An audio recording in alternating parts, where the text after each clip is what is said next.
नमस्कार मित्रमंडळी, ओम साईराम. तर आज है संडे रविवार, तर મને सुट्टी होती. आज पोरसने डिमांड હતી, मम्मी आज है ना भजिया बनावा एम के. भजिया साना बनावीए. बस मग त्यानावरच एक व्हिडिओ देखा होता मी. उत्तराखंडना होता तो व्हिडिओ.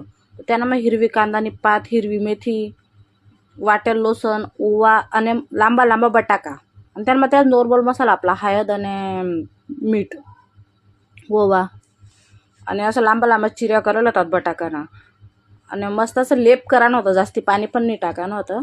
तर मी एक रील देखी होती, तर मला आवडलं ते. म्हटलं आपण घरमा ट्राय करूत. मग मी पोरसले विचारं, म्हटलं जय विजय तर चालेल का? म्हटलं हां मम्मी म्हणे नवीन ट्राय करूत म्हणे आपण म्हणे. तर मी या भज्या करीत राहतो, पण दिमागमा एक टेन्शन होतं, या खावायला कसं लागतील बरं का, व्यवस्थित लागतील का नाही. पण खरोखर इतला मस्त आणि इतला टेस्टी बनणार ना या, तुम्ही पण नक्की ट्राय करू शकतोस. पण ह्या भजीस्मिता हिरवी चटणी जास्त जरुरी आहे, अत्यंत जरुरी आहे. कोथिंबीर पुदिनानी चटणी सॉसमिता पण खाऊ शकतोस. पण ह्या भज्या काहीतरी अलग कॉम्बिनेशन होईन.